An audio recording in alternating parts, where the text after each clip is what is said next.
చిత్తూరు జిల్లా పులిచెర్ల మండలం కల్లూరు గ్రామ దేవత శ్రీ విరూపాక్షమ్మ జాతర మహోత్సవాలు అత్యంత వైభవంగా నిర్వహించారు. ఉత్సవాలలో భాగంగా మంగళవారం గణపతి హోమం, దుర్గా హోమం, నవగ్రహ హోమం నిర్వహించారు. అమ్మవారికి అభిషేకం నిర్వహించి ప్రత్యేకంగా అలంకరించి పూజలు చేశారు.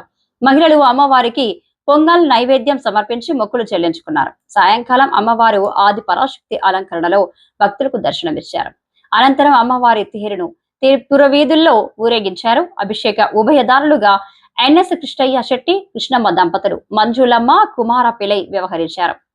ఆలయ ప్రధాన అర్చకులు మంజునాథ దీక్షితులు, వృత్తిక బృందం, మణిస్వామి, వాసస్వామి, అనంత కుమారాచార్యులు పూజా కార్యక్రమాలు జరిపారు.